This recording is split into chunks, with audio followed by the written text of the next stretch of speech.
नमस्कार दोस्तों, स्वागत है आप सभी का एक बार फिर से हमारे इस YouTube चैनल में। दोस्तों, सच्चे हृदय से कमेंट बॉक्स में लिख दें जय माता दी। माता रानी आप सभी के कष्टों को समाप्त करे, आपकी झोली खुशियों से सदैव भरी रहे। दोस्तों, नवरात्रि का महापर्व 9 देवी अर्थात 9 कन्याओं को समर्पित है। कन्या पूजन करने से हमारी समस्त पीड़ा दूर होती है, दुख दर्द दूर होते हैं, हर कष्ट दूर होते हैं, ग्रह कलेश हमारे जीवन से हमेशा के लिए दूर हो जाते हैं और यहाँ तक कि पितृदोष, राहु दोष, मंगल दोष, काल सर्प दोष मात्रा कन्या पूजन से ही दूर हो जाते हैं। दोस्तों, हमें सुकून मिलता है, घर में खुशियाँ आती हैं तथा काल मृत्यु घर में कभी भी नहीं होती। दोस्तों, आपको बता दें, इस बार माता रानी हाथी की सवारी पर पृथ्वीलोक पर आ चुकी हैं और भक्तों के कष्टों को दूर करेंगी। जब जब माता रानी हाथी पर सवार होकर आती हैं, तब तब धरती पर फूल खिलते हैं और वर्षा होती है तथा हरियाली की उत्पत्ति होती है और जीवन सुगम हो जाता है। किसान के घर में साक्षात माँ जगदम्बा जगत माँ का आगमन होता है। दोस्तों, इस बार की नवरात्रि बहुत ही शुभ और मंगलकारी मानी जा रही है। इस बार शारदीय नवरात्रि 15 अक्टूबर दिन रविवार को शुरू होकर इसका समापन 23 अक्टूबर दिन सोमवार को होगा। ऐसे में 24 अक्टूबर दिन मंगलवार को ही दुर्गा विसर्जन होगा। जो लोग माता रानी की स्थापना करते हैं, मूर्ति स्थापना करते हैं, वो लोग 24 अक्टूबर दिन मंगलवार को विसर्जन करें। दोस्तों, नवरात्रि की अष्टमी और नवमी तिथि पर कन्या पूजन का विधान है। इस बार महाअष्टमी तिथि 22 अक्टूबर 2023 को यानी कि इस दिन रविवार है और नवमी तिथि 23 अक्टूबर 2023 दिन सोमवार को है। ऐसे में दोस्तों, आप अष्टमी और नवमी को इन दोनों तिथियों में कन्या पूजन अवश्य ही करें। शास्त्रों में 9 दिनों की नवरात्रि को बहुत ही शुभ और मंगलकारी माना जाता है और वहीं 8 दिनों की नवरात्रि को अच्छा नहीं माना जाता। ऐसे में 10 दिनों की नवरात्रि बहुत ही शुभ मानी गई है। शास्त्रों के अनुसार नवरात्रि के दिनों में माता रानी का पूजन करने से, कन्या पूजन करने से माता रानी अभय वरदान प्रदान करती हैं। कुंडली में जो कष्ट होते हैं उन्हें ठीक कर देती हैं। श्रीधर की तरह ही सच्चे हृदय वाले व्यक्ति के सभी कष्टों का निवारण माँ शीघ्र ही करती हैं। माँ की उपासना से विनम्रता का विकास होता है। सभी कष्ट, दरिद्रता, दुख, कष्ट नष्ट हो जाते हैं। नवरात्रि में माता रानी का व्रत और पूजन किया जाता है। लेकिन दोस्तों, नवरात्रि के दौरान सबसे ज्यादा महत्व होता है कन्या पूजन का। दोस्तों, कन्या रानी जो होती है फूलों की पंखड़ियों की तरह नाजुक होती है। कन्या पूजन सर्वोपरि श्रेष्ठ है। कन्या के रूप में स्वयं जगदम्बा, देवी माता, वैष्णो 9 देवियां अर्थात समस्त ब्रह्मांड उनके शरीर के कण कण में वास करते हैं। बहुत कम लोग जानते हैं 33 कोटि देवी देवताओं का वास होता है। कन्याओं के मस्तक पर कन्या चाहे छोटी हो या चाहे बड़ी हो, वो सदैव पूजनीय है, माँ के समान मानी जाती है। दोस्तों, माना जाता है व्रत और उपासना से माता रानी इतना प्रसन्न नहीं होती जितना कि कन्या पूजन से होती हैं। नवरात्रि में छोटी छोटी कन्याओं को माता रानी का स्वरूप माना जाता है। कन्याओं को भोग लगाया जाता है, उन्हें प्रसन्न किया जाता है और बदले में आशीर्वाद मांगा जाता है। कन्याओं को प्रसन्न करने के लिए गिफ्ट आदि उपहार वगैरह दिए जाते हैं। माना जाता है अगर कन्याओं को कोई भेंट दी जाए और वो उसे खुशी खुशी स्वीकार कर ले तो इसका मतलब है माता रानी अर्थात माता वैष्णो ने वो भेंट स्वीकार कर ली है। जिन पर कन्याएं प्रसन्न होती हैं तो समझो उन्हें माता रानी का आशीर्वाद मिल गया और माता रानी की कृपा से उन्हें मुंह मांगा वरदान प्राप्त होता है। कन्या पूजन कोई मामूली पूजन नहीं होता। समस्त ब्रह्मांड में जो पूजा होती है उनसे बढ़कर कन्या पूजन को माना जाता है। दोस्तों, 10 बार गंगा स्नान करने से और 100 बार यज्ञ करने से तथा 1000 बार यात्रा करने से जो पुण्य मिलता है वो मात्र 1 बार कन्या पूजन करने से करोड़ों गुना भक्त को मिल जाता है, प्राप्त हो जाता है। तो दोस्तों, इसीलिए कहा जाता है कि कन्याओं को सताना नहीं चाहिए, इससे समस्त ब्रह्मांड हिल जाता है। कन्याओं की जितनी सेवा की जाए कम ही होती है। कन्याएं कोई मामूली नहीं होती। कन्या के रूप में स्वयं उनके मस्तक पर विराजमान होकर स्वयं देवी चलकर आपके घर आ जाती हैं। नवरात्रि में 2 साल से लेकर 10 साल तक की कन्या का पूजन होना चाहिए। अष्टमी तथा नवमी को कन्याओं के पैर धोकर भोजन करना, उपहार आदि देना श्रेष्ठ माना जाता है। दोस्तों ऐसा मौका कभी हाथों से नहीं गंवाना चाहिए। इस दिन जितना ज़्यादा हो सके कन्याओं को हाथ पकड़कर अपने घर तक लेकर के आएं। दोस्तों वीडियो में अब आगे बढ़ने से पहले आप अपनी राशि भी कमेंट बॉक्स में ज़रूर डाल दीजिएगा। यदि हमारे पास कोई उपाय होगा तो वो आकर हम आपके कमेंट में रिप्लाई में बता देंगे। कोई भी राशि के अनुसार अगर उपाय करता है तो माता वैष्णो बड़ी प्रसन्न होती हैं और ऐश्वर्य धन प्रदान करती हैं। वो भक्त को माला माल बना देती हैं। इसीलिए राशि कमेंट में जरूर डालिएगा और हाँ, माता को एक लाइक जरूर करें। कमेंट्स में जरूर लिख दें जय माता दी। तो दोस्तों कैसे करें कन्याओं का स्वागत। कन्या जब आपके घर आए तब सभी के पैरों को दूध और पानी से उनके पैरों को धोना चाहिए। खासकर मर्दों को कन्याओं के पैर अवश्य धोने चाहिए। इससे मैया वैष्णो प्रसन्न होती हैं। दोस्तों फिर उसके बाद कन्याओं को किसी साफ जगह पर जमीन पर कपड़ा बिछाकर बैठाना चाहिए। उनके माथे पर अक्षत, फूल और कुमकुम लगाना चाहिए। फिर उसके बाद भोजन ग्रहण करवाना चाहिए। लेकिन हमेशा याद रहे, कन्याओं की थाली में 3 पूरी कभी ना रखें। इसे शुभ नहीं, घोर अशुभ माना जाता है। 3 पूरियां तथा 3 रोटियां मरने वाले व्यक्ति के लिए निकाली जाती हैं और जेल में कैदियों को दी जाती हैं। ऐसे में कन्याओं को उनकी थाली में 3 पूरी कभी ना दें। लेकिन दोस्तों 1-2 करके पूरियां दे सकते हैं। इससे 3 की संख्या बढ़ जाती है और दोष भी नहीं लगता। दोस्तों कन्याओं को खाना खिलाने के बाद अंतिम में कन्याओं के सर पर लाल चुनरी उड़ानी चाहिए और भोजन में आपको खीर, पूरी, हलवा, चना तथा आलू की सब्जी, छोले वगैरह की सब्जी खिलानी चाहिए। पनीर आदि भी खिलाया जा सकता है। वैसे दोस्तों माता रानी का प्रिय भोजन खीर, हलवा, पूरी और छोले आदि ही हैं। लेकिन भूल से भी लहसुन और प्याज का इस्तेमाल कभी ना करें, अन्यथा दोस्तों अनर्थ हो जाएगा। अक्सर कई लोग कन्याओं को कुरकुरे का पैकेट, चिप्स वगैरह का पैकेट खिला देते हैं, जो कि घोर अनर्थ माना जाता है, क्योंकि इसमें लहसुन प्याज का इस्तेमाल होता है, जिसके कारण आपका व्रत खंडित हो सकता है। माँ दुर्गा क्रोधित हो सकती हैं। जहां आपने 9 दिनों तक लहसुन प्याज का परहेज किया, लेकिन आपकी एक गलती पूरे व्रत को खंडित कर सकती है। इतना भी नादान नहीं बनना चाहिए कि माता रानी रुष्टि हो जाए और कन्याओं को भी अशुद्ध होना पड़े। कन्याओं को दोस्तों डब्बाबंद कोई भी ऐसी चीज ना खिलाएं जिसमें लहसुन प्याज होता हो। कई चीज तो ऐसी होती है मार्केट में जिसके अंदर लहसुन प्याज का इस्तेमाल होता ही है। तो दोस्तों ऐसा आप कभी भी ना करें। ऐसे में ही दोस्तों कई लोग कन्या पूजन में खाना घर पर नहीं बनाते और मार्केट से रेडीमेड लाकर ही खिला देते हैं तथा दही जलेबी खिलाते हैं, जो कि शुभ नहीं माना जाता। दोस्तों ऐसा खाना वो लोग खिलाते हैं जिनके घर में मान लीजिए कोई दुर्घटना आदि हो गई या फिर घर में कोई बीमार है या कोई मुसीबत है, तब वो ऐसा करते हैं। लेकिन अगर आप स्वस्थ हैं, आपको कोई पीड़ा नहीं है, तो ऐसा भूल कर भी नहीं करना चाहिए। माता रानी दही जलेबी नहीं, आपके हाथों का बना भोजन खाना चाहती हैं, आपका प्यार चाहती हैं। फिर चाहे आप घर में एक ही पूरी क्यों न बनाएं माता के लिए, पर आप स्वयं ही अपने हाथों से माता रानी को भोजन खिलाएं। देखिए भले ही आप दही जलेबी खिला सकते हैं, परंतु दोस्तों माता को घर का बना हुआ शुद्ध भोजन ही अति प्रिय है। खासकर नवरात्रों के दौरान घर में पक्का खाना अवश्य बनाना चाहिए। माता रानी बहुत ही प्रसन्न होती हैं। घर का बना पक्का खाना ही कन्याओं को खिलाना चाहिए। हमेशा याद रखें, कन्याओं को प्लास्टिक के बने दोनों में खाना नहीं खिलाना चाहिए। ऐसे बर्तन पूजा पाठ के लिए शुभ नहीं अशुभ होते हैं, क्योंकि प्लास्टिक के ज़्यादातर बर्तन जो होते हैं जानवरों की हड्डियों द्वारा बनाए जाते हैं।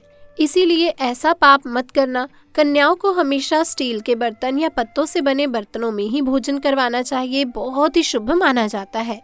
दोस्तों एक और बात हम आपको बताने वाले हैं कि यदि नवरात्रों के समाप्त होने के बाद यदि बीच में कन्या पूजन में शुक्रवार का दिन पड़ जाए तो कन्याओं को कोई भी खट्टी चीज नहीं खिलानी चाहिए, क्योंकि शुक्रवार का दिन माँ संतोषी को समर्पित होता है और माता संतोषी नवरात्रों के दिनों में सक्रिय अवस्था में होती हैं, यानी वो भी 9 देवियों के साथ में आपके घर में आती हैं। इसीलिए कन्याओं को भूल कर भी शुक्रवार के दिन अगर पड़ जाए तो खट्टी चीज घर में नहीं बनानी चाहिए और कन्याओं को भी खट्टी चीज नहीं खिलानी चाहिए। घोर पाप लगेगा, आपका किया कराया सब बर्बाद हो जाता है। खट्टी चीजों से माँ संतोषी रुष्ट हो सकती हैं, चिढ़ सकती हैं, आपको श्राप दे सकती हैं। इसीलिए नादान ना बने। दोस्तों, भोजन करने के बाद कन्याओं की थाली में एक लौंग जरूर रखनी चाहिए, क्योंकि लौंग देवी शक्ति तथा माता दुर्गा को बहुत ही प्रिय है। लौंग माता शक्ति का प्रतीक होती है। लौंग में नवदुर्गा का वास होता है। इन 9 दिनों में माता रानी को लौंग का भोग ही लगाया जाता है, तो खाना खाने के बाद कन्याओं को लौंग अवश्य ही अर्पित करें। माता रानी को अमृत से बढ़कर लौंग प्रिय है, इसीलिए कन्याओं को थाली में चुपचाप एक लौंग जरूर रख दें। आपका भाग्य चमक जाएगा।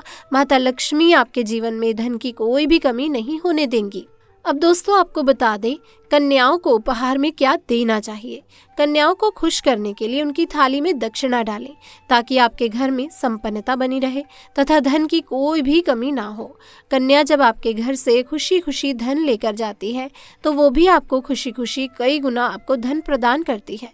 इस समय कंजूसी मत करना, खुशी खुशी कन्याओं को धन अवश्य देना। कन्याओं को कोई सुंदर गिफ्ट दे सकते हैं। शास्त्रों में बताया जाता है कि कन्या जितना खुश होती है, माता रानी उतना ही जल्द फल की प्राप्ति प्रदान करती हैं। ऐसे में आप कन्याओं को चॉकलेट बॉक्स दे सकते हैं तथा खूबसूरत कपड़े दे सकते हैं। याद रहे, काले कपड़े ना दें और स्टील के बर्तन भी गिफ्ट के तौर पर दे सकते हैं। याद रहे कि कन्याओं को लोहे का कोई भी सामान नहीं देना चाहिए, नहीं तो राहु केतु का प्रभाव आपके जीवन में प्रवेश कर जाएगा। राहु काल तथा राहु दोष आपको लग जाएगा, आप बर्बाद भी हो सकते हैं। दोस्तों, जब कन्या अपने घर के लिए प्रस्थान करे तो उनके चरण छू करके अपने मन में अपनी प्रार्थना को पूरा करें। दोस्तों, सच्चे दिल से मांगी हुई मुराद माता रानी अवश्य पूरी करती हैं। सच्चे दिल का मतलब होता है मन में कोई भी लालच ना हो, और अगर वो लालच माता को पाने के लिए बन जाए तो उसे बोलते हैं सच्ची श्रद्धा और सच्ची भक्ति। ऐसी भक्ति के आगे स्वयं 33 कोटि देवी देवता आपको नमस्कार करते हैं। दोस्तों, नवरात्रों के दिनों में अगर मिल जाए आपको ये संकेत, तो समझो माँ दुर्गा आपके घर में आ चुकी हैं। ये संकेत बताते हैं माँ दुर्गा का आशीर्वाद आपको प्राप्त होने वाला है। तो चलिए शुरू करते हैं। दोस्तों, पहला संकेत, जब आप कलश स्थापना करते हैं तो जौ से निकली हरियाली बहुत ही शुभ मानी जाती है। कहा जाता है कि जौ से निकली हरियाली हमारे भविष्य में होने वाले अच्छे और बुरे होने का संकेत देती है। ये सभी बातें हमारे आने वाले साल का भविष्य बताती हैं। यदि आप जौ बोए हुए हैं और वो किसी कारणवश नहीं हो पाए, तो दोस्तों ये संकेत मनहूस माना गया है। कहा जाता है नवरात्रों में जौ अगर सूख जाते हैं या बढ़ते नहीं हैं, तो आपको समझ लेना चाहिए कि ये साल आपका खराब होने वाला है तथा घर में कोई बीमारी आने वाली है। दोस्तों, ये धन हानि का संकेत माना गया है, क्योंकि आपने कोई ना कोई गलती ऐसी कर दी होगी जिसके कारण माता रानी नाराज हो गई हैं। इसीलिए माता से आप क्षमा अवश्य मांग लें। माँ अपने भक्तों को अवश्य माफ करती हैं। एक माँ ही होती हैं जो अपने बेटे को, अपने लाल को हर गलती पर माफ करती हैं। लेकिन ऐसा बेटा किस काम का जो मन से माफी ना मांगे। इसीलिए माता रानी से अपनी गलती की माफी मांग लें। मैया वैष्णो अपने भक्तों को कभी भी निराश नहीं करती, बल्कि उन्हें धन धान्य से और खुशियों से परिपूर्ण बनाती हैं। और दोस्तों, यदि जौ हरे भरे हो जाते हैं तो ये शुभ संकेत होता है। इससे आने वाले समय में आपको बहुत ही ज्यादा धन लाभ हो सकता है। दोस्तों, माना जाता है कि 1 रुपए का सिक्का या चांदी का कोई भी सिक्का जो कि बीचों बीच में अगर आप मिट्टी में दबा देते हैं तो घर में सुख समृद्धि आती है, माता लक्ष्मी दौड़ी दौड़ी चली आती हैं। जौ के अंदर हमेशा 1 रुपए का सिक्का अवश्य डालना चाहिए। जौ को खाली नहीं रखना चाहिए, उसमें धन वगैरह अवश्य डालना चाहिए। इससे माता का आशीर्वाद सदैव परिवार पर बना रहता है और जीवन में कोई भी संकट नहीं आता। खाली जौ मतलब धन भी खाली, खुशियां भी खाली ही मिलेंगी। अब दोस्तों, नंबर 2, यदि आपकी नींद नवरात्रि के दौरान सुबह 4 बजे के आसपास खुल जाती है तो इसे बड़ा ही शुभ संकेत माना जाता है, क्योंकि दोस्तों ये समय ब्रह्म मुहूर्त कहलाता है। इस समय देवी शक्ति अपने सच्चे भक्तों को ही जगाती है। इस समय उठना मतलब माता की कृपा प्राप्त करने के बराबर माना गया है। ये संकेत बताते हैं कि माता की सच्ची भक्ति का प्रभाव आपके ऊपर हो चुका है और माता रानी आपको जल्दी ही कोई खुशखबरी देने वाली है। माँ आपकी सच्ची भक्ति से बहुत ही खुश है। दोस्तों, नंबर 3, यदि नवरात्रि में आपका मन प्रसन्न होने लगे, पूजा पाठ में आपका मन लगने लगे, पूजा करते समय मन का शांत होना, ये दर्शाता है कि आपको बहुत ही जल्द माँ की कृपा प्राप्त होने वाली है। माता रानी आपकी भक्ति से बहुत ही खुश है। आपकी भक्ति माता रानी को आनंद दे रही है। ऐसे व्यक्ति को समझ जाना चाहिए कि उसके जीवन में अब अच्छा समय आने वाला है। दोस्तों नंबर 4, नवरात्रों के दौरान अगर माँ के गले से फूल गिर जाए तथा जौ के हरे भरे पत्ते अगर बिन हवा के हिल जाएं तो इसे अति उत्तम माना गया है। ये संकेत बताता है कि माता रानी का आगमन आपके घर में अस्थायी रूप से हो चुका है, आपको माता लक्ष्मी की कृपा प्राप्त होने वाली है। ये संकेत कुछ खास लोगों को ही दिखाई देते हैं। माना जाता है कि पूजा करते समय अगर धुआं अधिक बढ़ जाए तो इससे ये पता चलता है कि आपके घर से गरीबी हमेशा हमेशा के लिए जाने वाली है। भूत प्रेत आत्माएं अब आपके घर से हमेशा के लिए जाने वाले हैं। पूजा करते समय धुएं का अधिक होना बहुत ही शुभ और मंगलकारी माना गया है। ये संकेत भविष्य में अच्छे परिणाम को दर्शाते हैं। दोस्तों नंबर 5, द्वार पर गाय का आना। वेदों में बताया जाता है कि नवरात्रि के दौरान गाय माता का घर में आना बड़ा ही शुभ संकेत माना गया है। नवरात्रि में द्वार पर गाय का आना अत्यंत ही शुभ है। यदि आपके भी द्वार पर गाय आती है तो गाय के माथे पर कुमकुम लगाना ना भूलें तथा गाय को रोटी जरूर खिलाएं। इससे माँ दुर्गा अत्यंत प्रसन्न होंगी और आपकी झोली खुशियों से भर देंगी। द्वार पर गाय का बार बार आना भी जीवन में आने वाले अच्छे संकेतों की ओर इशारा करता है। अब दोस्तों नंबर 6, सपने में शेर का दिखाई देना। अगर आपके सपनों में माँ दुर्गा दिखाई देती है अर्थात कोई भी देवी अगर आपको सपनों में दिखाई देती है तो बड़ा ही शुभ माना गया है। नवरात्रों के पावन अवसर पर माता के दर्शन किसी खास भक्त को ही होते हैं। ये सपने कभी किसी को शेयर मत करना।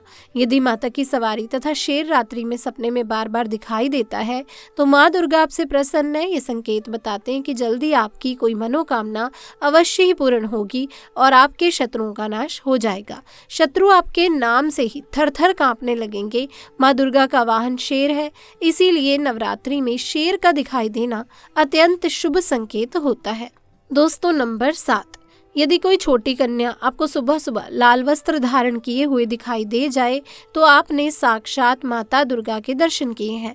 यदि नवरात्रों में सबसे पहले आपके घर में कन्याओं का आगमन हो जाए तो समझो आपको दुनिया की कोई भी शक्ति, ब्रह्मांड की कोई भी शक्ति आपको करोड़पति होने से नहीं रोक सकती। आपके जीवन में, आपके घर में माता लक्ष्मी का आगमन होने वाला है। आप दिन दोगुनी रात चौगुनी तरक्की करेंगे। अब आप खुशियां मनाइए और मिठाइयां बांटें। ऐसे में कन्याओं को भरपूर तरीके से खुश रखें और उनका आगमन दूध से चरण धुला करके करें, कोई भी कंजूसी ना करें। दोस्तों माता रानी आपको ये संकेत दे रही हैं कि अब आपका बुरा समय समाप्त हो चुका है। अब जीवन में सुख समृद्धि के द्वार खुल जाएंगे। दोस्तों नंबर 8, घर पर उल्लू का आना। यदि माँ लक्ष्मी का वाहन उल्लू नवरात्रि में आपके घर पर आकर बैठ जाए तो ये भी शुभ संकेत है।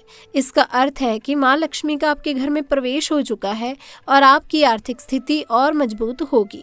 लेकिन याद रहे, उल्लू नवरात्रि और दीपावली पर आना ही शुभ माना जाता है। दोस्तों नंबर 9, यदि ब्रह्म मुहूर्त के समय यानी सुबह के 4 बजे के आसपास घंटियों की आवाज़ सुनाई दे जाए या शंख की आवाज़ सुनाई दे जाए तथा कोई भी भजन सुनाई दे जाए तो बड़ा ही शुभ संकेत माना गया है।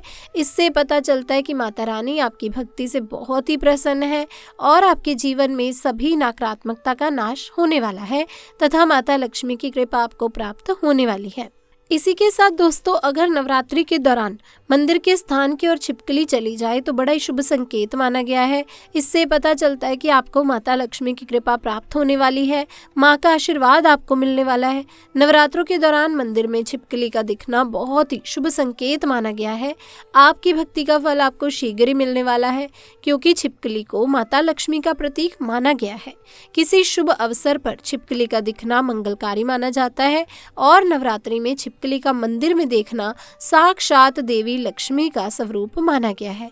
तो दोस्तों अगर आप वाकई में माता वैष्णो की कृपा पाना चाहते हैं तो कमेंट्स में जरूर लिखें जय माता दी।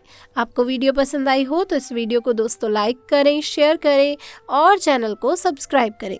मिलते हैं किसी और वीडियो में, तब तक के लिए आप सभी को जय माता दी।